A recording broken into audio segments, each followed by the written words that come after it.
Welcome back to IGN's Summer of Gaming, your place for June's game announcements, exclusive gameplay, and so much more. And today we've got another new game to show off. In partnership with SEGA and Creative Assembly, we're proud to reveal a brand new game. Earth is broken. The rich pricks that ruined everything are now living their best life on Mars, while everyone else is roughing it in space slums. But the tides are turning.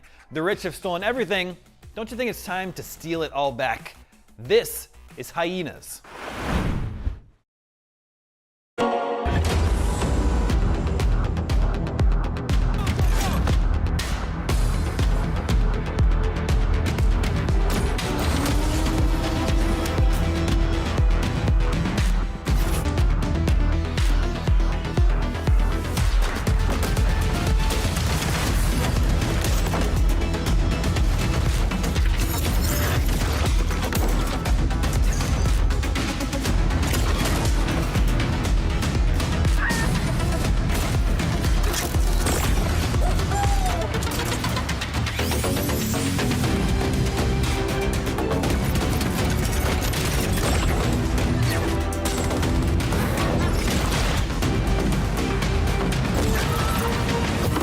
I said stop playing with the merch and move. Can't you see we're busy? Yes, very busy, darling.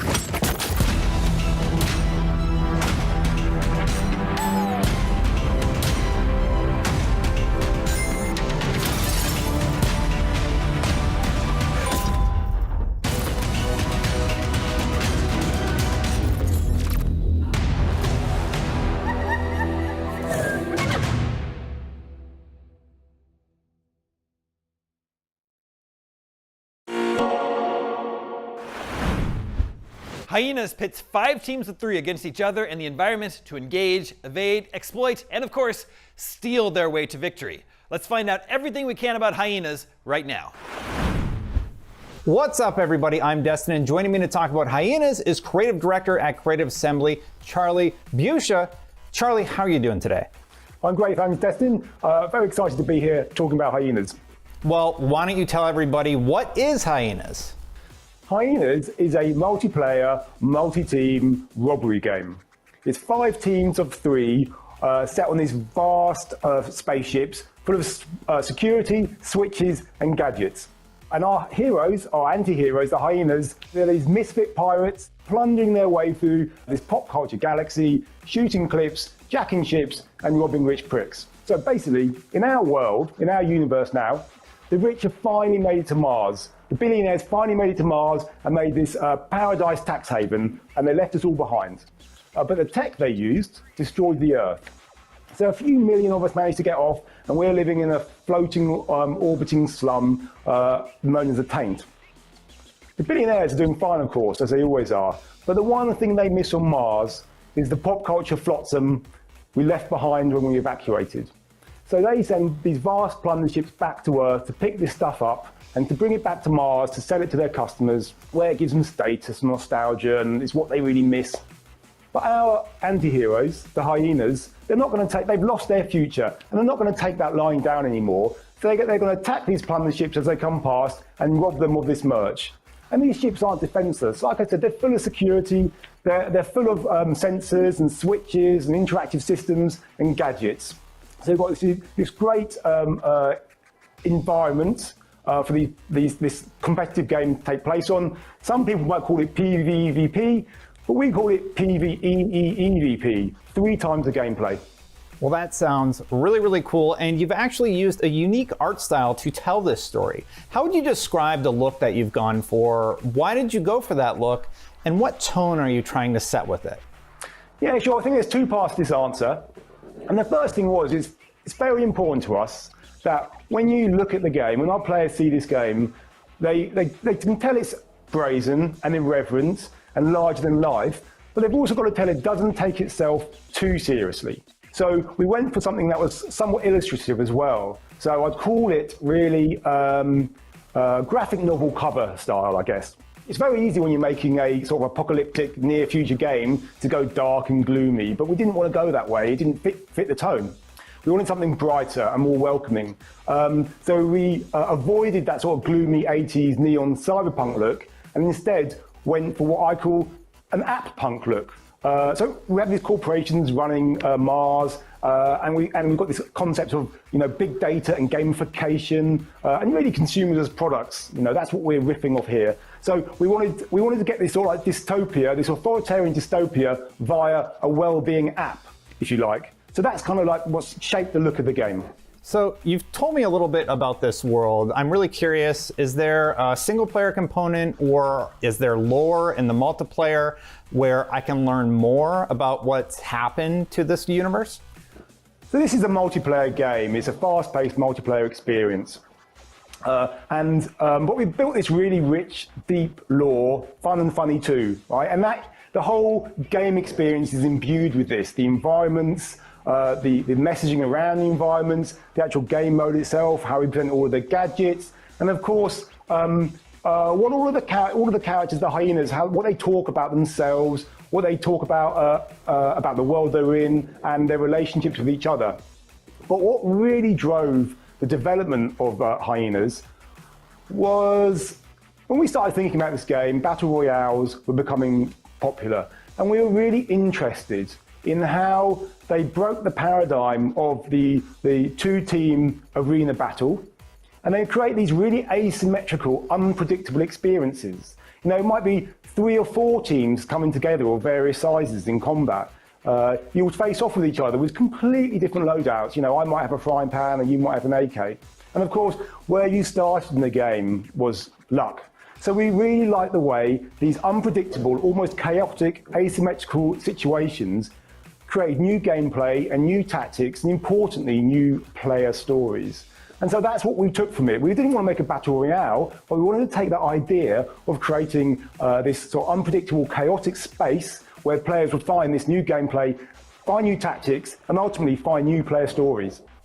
Can you actually tell me about one of those unexpected gameplay moments that you experienced?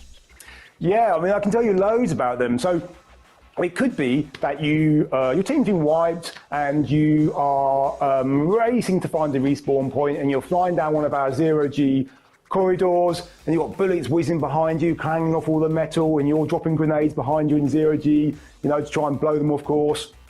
And you make it to an open door, and you just manage to slide under before it slides down shut, and then you turn around and you foam it shut, and you've got maybe 20 seconds to get away. That's quite, those sorts of things happen. And then it may be that you're attacking one of the vaults to rob the merch, and you're dealing with the security systems. Then all of a sudden another team comes in and starts trying to ambush you. And you've really got to try and work out, do you disengage? Do you try and maneuver around the NPCs, get an advantage, and kind of like push them onto the other team?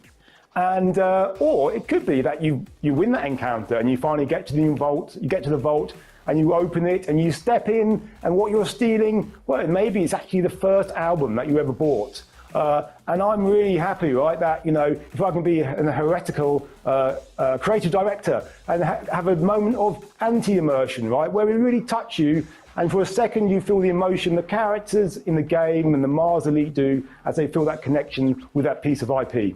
Well, I have to ask about the characters. There's a lot of very colorful characters in this game.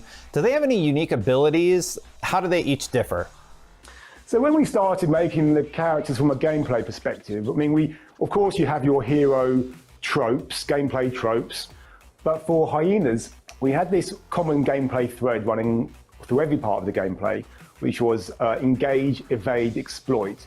And we see that in the characters, we see that in the ships, in the gadgets, in the vaults. And we wanted to answer this question, right? We wanted to give players maximum agency when they played this game. So evade characters, obviously they go in all guns blazing, they have a very unsubtle approach to the game. And then we have evade.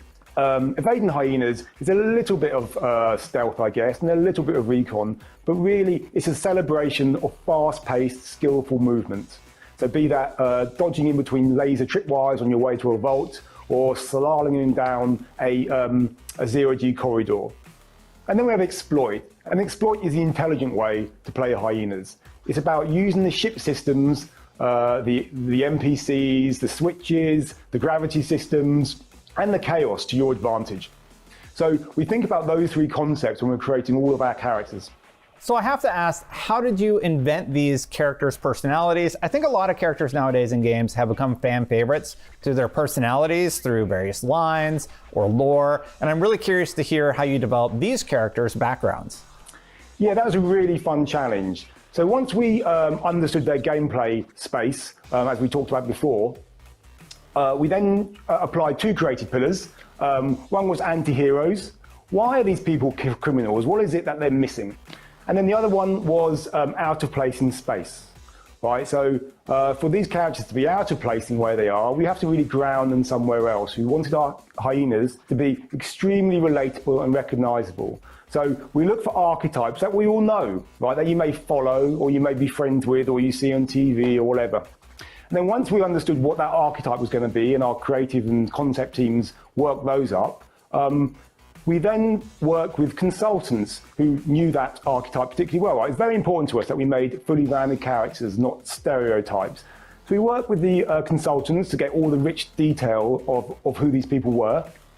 And then the next stage was to cast the actor very carefully and then work with them to develop the character even further. One of the fun things we did was we would run these mockumentary interviews where we would ask them to improv an interview, really, where we were asking them questions about their life on the taint and why they became a hyena, and they'll be improving why that was. And it's through a combination of these kind of four things, our creative teams, the consultants, the actors and the gameplay. It's through those four things that we brought these characters and made really rounded, three-dimensional gameplay characters. And we're really looking forward to revealing these as we move forward development. Thank you so much for joining us, Charlie. But don't go anywhere, everybody else, because right now we have an exclusive developer Rewind Theater picking apart that announcement trailer for Easter eggs, secrets, and so much more. And right after that, we're sitting down with design director on Hyenas, Alex Bro. I said stop playing with the merch and move. Can't you see we're busy? Very busy, darling. In a special partnership with SEGA and Creative Assembly, IGN is teaming up with the developers behind Hyenas in a special Rewind Theater of their announcement trailer.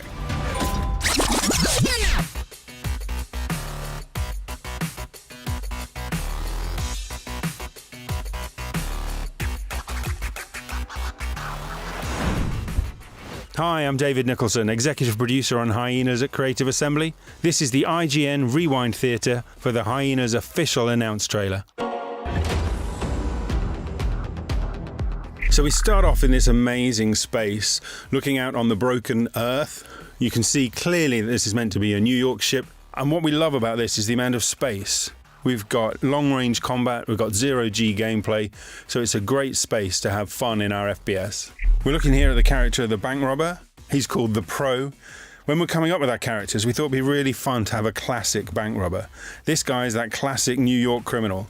He's armed with a shotgun, and in his backpack is his deployable turret. What you'll also see that on his feet are these green lights. They signify that his mag boots are on. Green lights mean that they're on, red lights mean that they're off. And this is fantastic. You'll see in this space here that everything else is floating around in zero G, but the bank robber's firmly rooted to the ground thanks to his mag boots. We wanted the Pro to have the old school bank robber vibe, so we gave him a Richard Nixon mask. It's one of many nods to pop culture that you're going to see peppered throughout the game, throughout the universe and the world. Here we introduce the Murphs. These are the NPCs, security crew, guarding the loot on the ships. The guys on the outsides are the traditional grunts, but the big one in the middle, that's the elite. He's the most powerful one. He's got a sweeping beam to force crowd control, and he's going to take either special abilities or really good team collaboration to take out. And here's another one of our hyenas. This is Commander Wright, our astronaut. She's the only one who's meant to be there. She's the only one who isn't out of place in space. So as a young kid, she dreamed of being an astronaut. She trained all her life. She was looking forward to getting off on one of the major missions out into space. And then the crack happened, and all of her dreams were shattered. So now she's roaming around spaceships, running around with misfits, trying to steal loot from these crazy Murph on these plunder ships. Here we start to introduce Clout. They're the corporation that basically run everything on Mars. They're the bad guys. They're the ones that are sending the plunder ships down to Earth to pillage all of that precious loot that we're now trying to steal back off them. Here we see our bank robber, the Pro, sliding down the interior of a New York subway carriage. That's clearly been lifted from Earth, being taken back to Mars for the benefits of some billionaire who wants a New York-themed attraction in his backyard. So here you can see the "For the Win" reference, obviously. Another reference there to League of Legends. If you know, you know. And just underneath that is the Atari pin.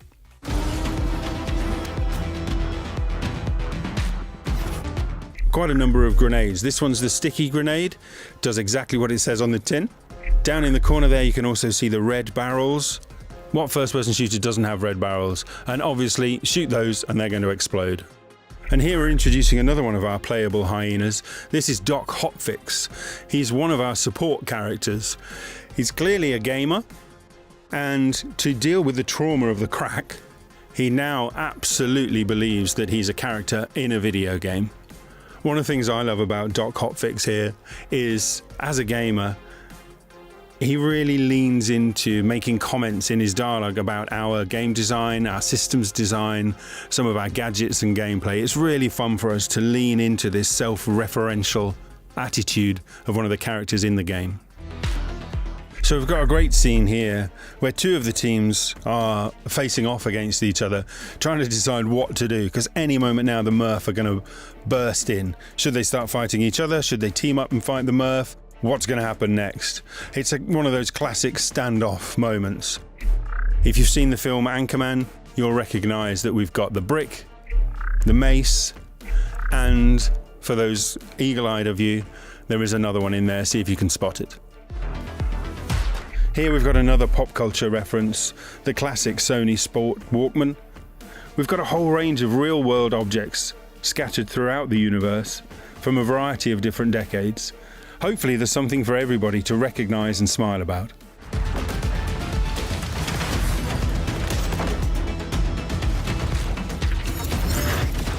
Here we're back to Commander Wright.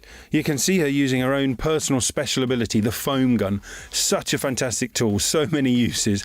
Here she's using it to create cover and also blocking this corridor to keep those Murph at bay. Here's some more nods to pop culture. You'll recognise the classic Green Army Man and the hot dog fall guy.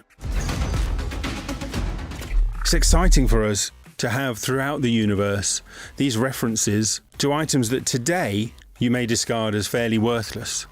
But in the Hyenas universe, these are worth dying for. These are precious, priceless loot items. It's worth fighting other teams for. It's worth risking your life for.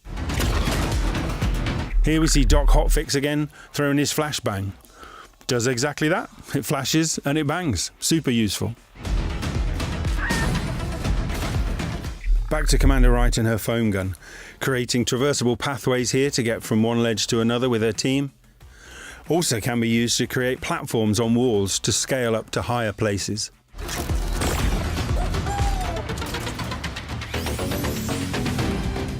We've got loads of Easter eggs in this trailer, but I'm just going to call out two here. The bone on the left is a reference to 2001: A Space Odyssey, and this awful picture of a dog. Let me explain that.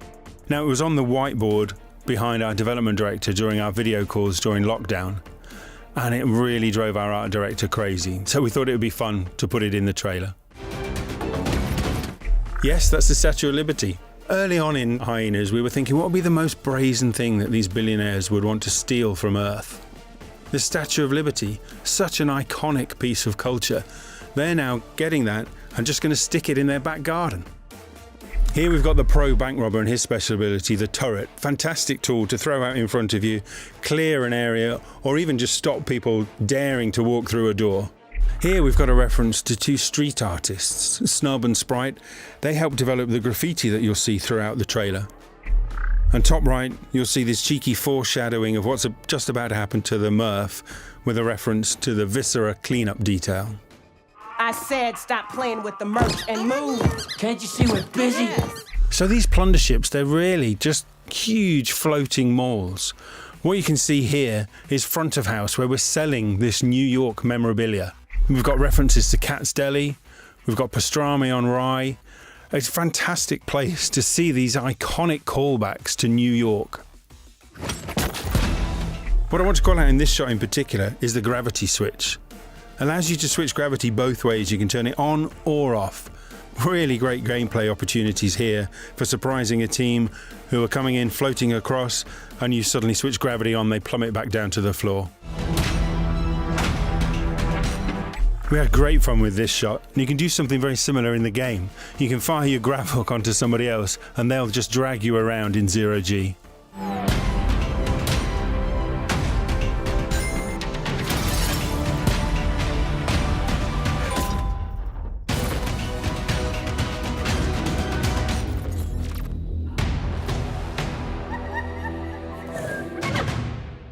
So that was the official Hyenas announced trailer.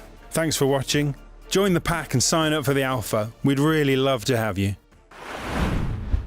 Who knew an announcement trailer packed so much info? Here to dive even deeper on the gameplay of Hyenas is design director Alex Bro.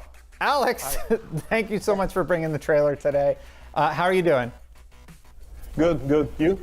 I am doing very, very good. I'm very excited to talk about Hyenas, and the trailer makes it look pretty fast-paced. Would you agree with that? And if so, how are you thinking about time to kill, weapon feel, all that good stuff in gameplay design? So first, yes, as you're saying, Arena is really a fast-paced game, and we really built our game to make sure that it was making the most out of that fast-paced, movement-based combat. A lot of what we are doing in terms of combat is, to a certain extent, calling back to a more arcade shooter feel, but obviously with a much more modern take on it. So it's all about movement, about that fast action, and really trading action for the player.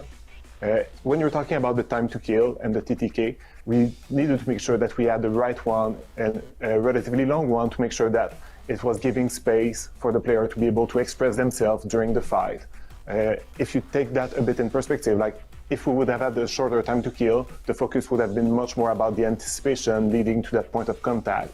What we wanted in Arenas was to make sure that once you're in contact with the enemies, you have room and time to be able to change the situation, use the abilities of your characters, and on top of that, we have so many things. So there's enemies, NPCs, the security guards, multiple teams.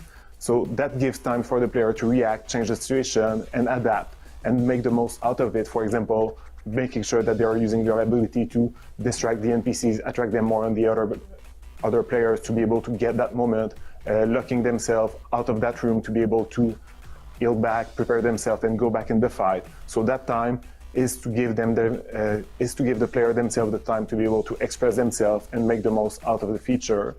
And obviously that's something that we'll continue balancing on, and that's one of the reasons why we're going to an early close alpha, to make sure that the player have their input in that and is in that journey with us to make sure that we have the best balance out of the combat. So it does sound like there's an escape element or an evasion element, along with various security systems in the game that we've heard about previously. Are there stealth components to Hyenas, though? Yes, in terms of how it works with the PvE side and with the security guards, there's a lot of options about how the player can approach that. But we didn't want to make that just about traditional stealth. It's not about crowding behind crates slowly or hiding in a corner waiting for patrol guards for a guard to finish his patrol. It's much more about, again, movement and fast pace, and it goes in terms of choice for the player around our three gameplay pillars. Engage, which is going on gun blazing, taking the enemy head on. Evade, which is all about movement. Again, it's about that fast-paced movement. So when you're evading against the NPC and the guard challenge and the security challenge, it's much more about how you use that movement to be able to reach your objective, evading the direct confrontation. So to give an example of that, it could be using zero gravity to reach a vent that is otherwise inaccessible, and then going to that vent through fast movement, sliding out under detectors, jumping over threat to get to the vault without being detected. The last gameplay pillar, which is exploit, is all about to manipulate your systems or manipulate the security system, the security guards, or the other players to your own advantage, distracting them, or I've talked about gravity, for example, switching gravity to change the setup in which you are, or using some of the other systems to your advantage. Alex, I have to ask, how big are the maps here? It's a 15-player game, which would seem to not quite require a full Battle Royale size map, but at the same time, the trailer gives off a vibe that there's going to be a lot going on in each round. Would you say that the maps are bigger than traditional deathmatch maps, but smaller than Battle Royale maps? Yeah, that's pretty much right. The size of the map is in between those.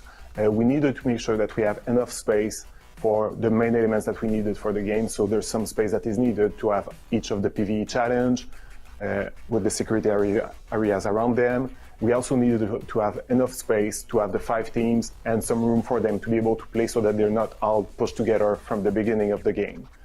That means that it's larger map than a deathmatch map, but it doesn't need to be as large as a Battle Royale map because that is with much more players. The biggest difference, however, is not about the size, but the type of map it is. Most Battle Royale maps are open and much more open. The game is taking place on spaceship, so that pushed us to have really different space to be able to support the gameplay and give different opportunity and different play space for the players. There's larger structure like service core where you'll be able to move in zero gravity.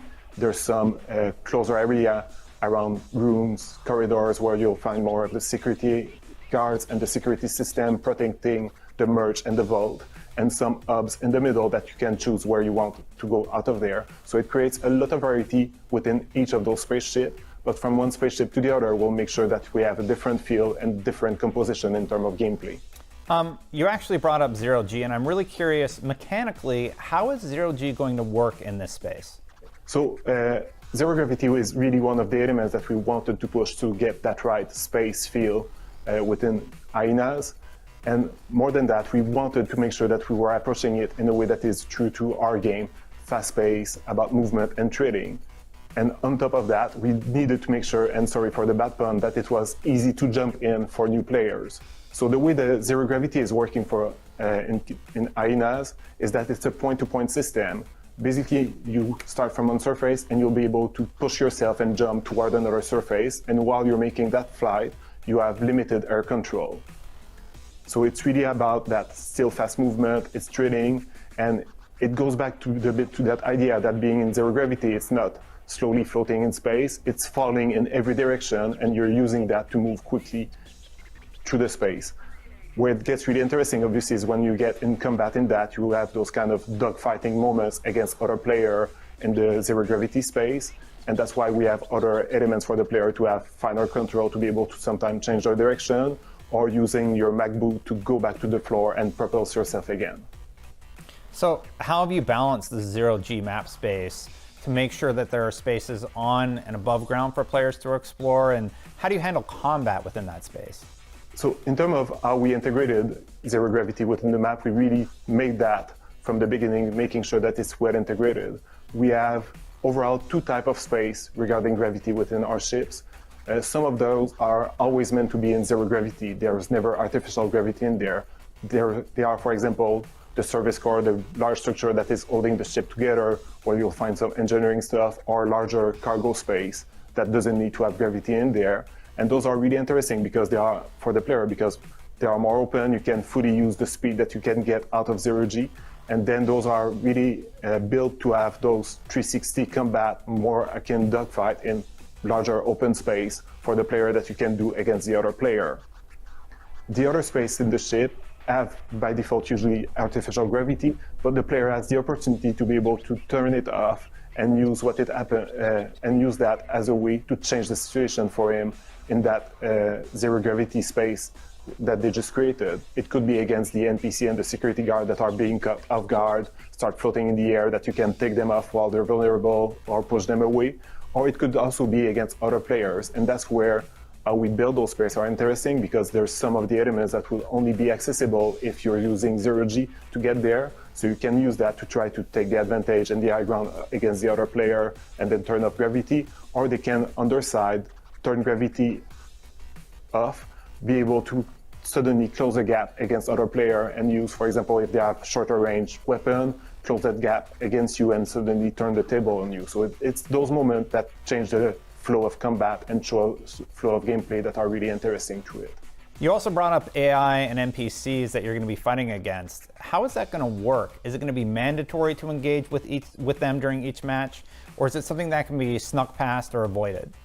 So the security guards and the security system are really core to the game, and player will need to interact with them in some way, because they are there and they are guarding the merge, which is the main objective for the player and the way for you to be able to win a match. Having said that, there's a lot of way that you can interact with them, so it's not necessarily going heads-on against them and fighting them. You have, as we were saying before, engage option, evade option, and exploit option, so you don't need to always go directly against them. You can try to use an evasion route to be able to go around some of the NPC and security guard threats. Having said that, the NPCs are not the only thing, and the PvE side is not the only thing. You need to take care about the other players and figure out how you will deal with them. That same way that you can decide to engage them, evade them, or try to exploit them.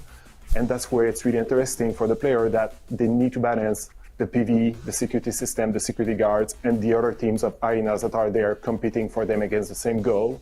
And a good player in hyenas will be able to take that to their own advantage, seeing how they manage with the PvE and the PvP, manipulating both of them, playing them each against each other to get the most out of the situation and find a way through that to win the game.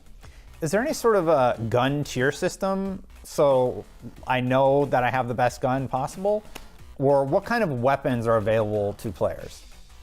So we want to make sure that we are covering a good variety in terms of weapon from the start, and we'll be growing that over time, obviously. So we start and we have all the staples that you expect in terms of shotgun, assault rifle, SMG, rifle, and some sidearms that you can pick from. The way that the weapons are working is that when you pick your hyena, it comes with a main primary weapon and also an ability, and that is really making the core of the gameplay from the hyena, from the character that you picked.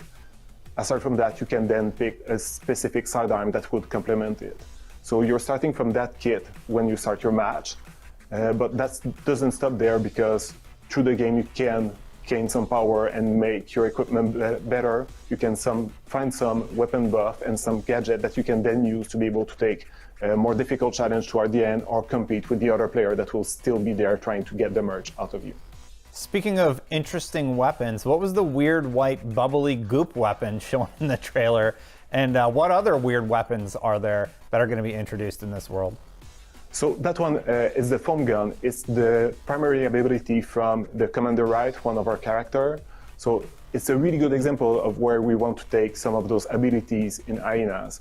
It's giving a lot of options for the player and allow them to be creative in the way that they will be using them in the match. So if you're thinking about the foam gun, the first simpler use that you can get is that you can use it to foam some of the security guard. They will be stuck in it, and then you can finish them while they're vulnerable, or just get away from them during that time while they're dealing with the foam on them.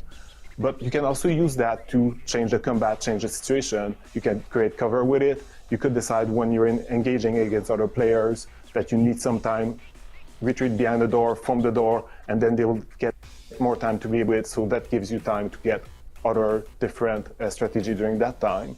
It can also be helpful for evading or reaching hard place. So you can create platform with it, you can jump on it and be able to reach other area that otherwise is not accessible unless if you use zero gravity. But sometimes switching the whole gravity state of an area is not the thing that the player will want to do, because it reveals their presence to all the other players that are in the same area. So using the foam gun is a more subtle way to be able to achieve that.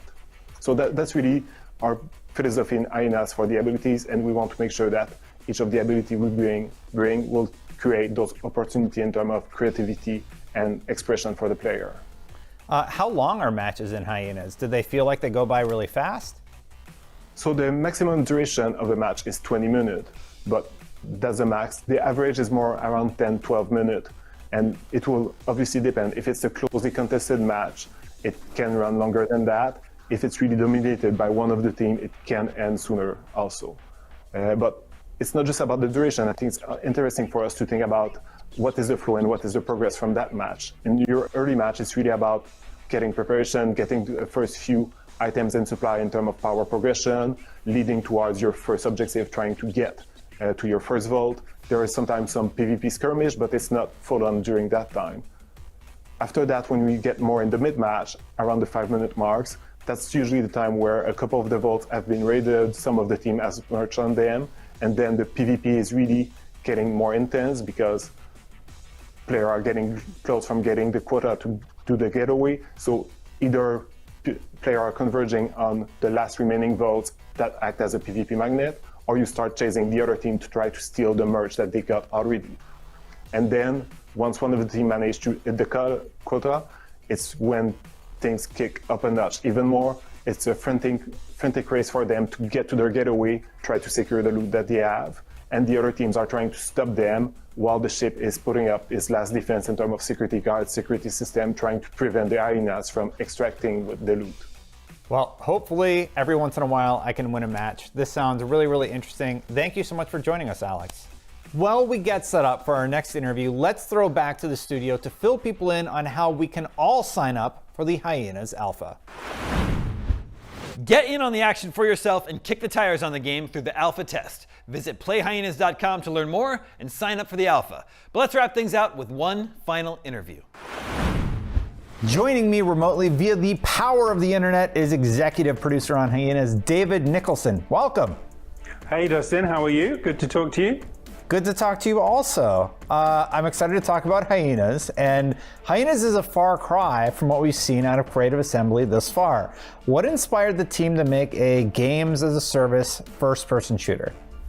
Yeah, so the team that are making HYENAS are the team that brought you Alien Isolation and Halo Wars 2, games that we're super proud of, and we felt that they set the benchmark in those genres by being disruptive, bringing something into those genres that people hadn't seen before.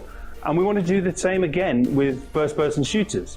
So we're really excited to be announcing the game and also inviting players into our alpha and beta programs to help give us the feedback and help shape and steer the development of those games.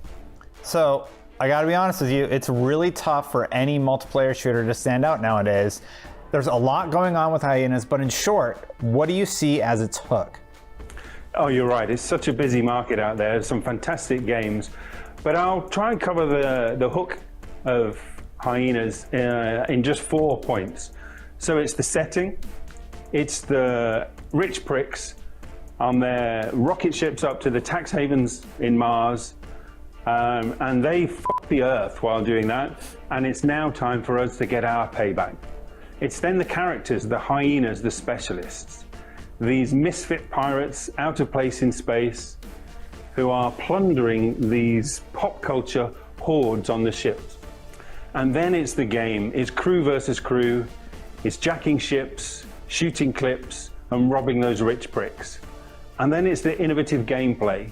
That's the zero-G that you've heard Alex talk about, and the PvEEVP that you've heard Charlie go into more detail about. Well, I have 2 other important questions then. Is it free to play? And does it support crossplay? So we are still evaluating the best way to bring HYENAS to market, but there are no current plans for the game to be free to play. And absolutely, we're super keen to support crossplay. We love that concept, and we're already talking to the first party platform holders about how exactly we do that.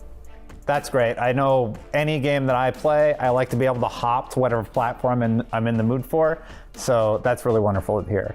How will the live service game work for HYENAS though? Will it be a battle pass system? And if so, how long are seasons going to go for? So with HYENAS, we're really, really keen to make a long-lasting, evolving hobby experience for players. That's really important for us to keep servicing that player experience. So we do have a seasonal plan. We've got some really strong opinions and some good ideas for that. But part of the reason we're going into alpha is to find out what players enjoy, what they value, and what they really want to see more of in the game. And that will really help us flesh out that roadmap going forward. What's the communication strategy going to be like between devs and the community? Because you can do Reddit, you can do like the TWAB for Destiny, there's the Apex Legends strategy, or even the more V-Rising Twitter interactions. What are you guys going to plan for? So that's a great question, because it's really, really important that we do build and establish this communication with our player base. So we're going to start small, but we've got big aspirations. So during closed alpha, we'll be on Discord. And if you get invited into that and have the opportunity to contribute, we'll be talking to you a lot on Discord. We've got some bots and some tools and some processes that we're already using to get your feedback direct to the people who need to hear that, so that we can react and respond and try and grow and evolve the game in line with what the players are asking for. So when can we expect the full game, and more immediately, what can we expect to see from the alpha? Okay, so we plan to launch next year in 2023, and in alpha you're really going to see the innovative gameplay. You're going to get a hint at that premise, that universe that Charlie was talking about earlier. You're going to play with those misfit, out-of-place characters, and you're going to get the opportunity to help shape that experience. As I say, we've got strong opinions, what we think are great ideas, but what we need to do now to get out into that space is to hear from the players, see what they enjoy, see what they value. So we're putting a lot of that into the alpha. So please sign up, join us, and contribute to helping shape the game. David, thank you so much for joining us. You're welcome. It was great to talk to you. Thanks very much. Let's wrap things up back in the studio. Huge shout out to our partners at SEGA and Creative Assembly. HYENAS is coming to Xbox Series consoles, Xbox One and One X, PlayStation 5, PlayStation 4, and PC sometime in 2023. Visit playhyenas.com to find out even more about the game and to sign up for the alpha. And of course, stay tuned to IGN.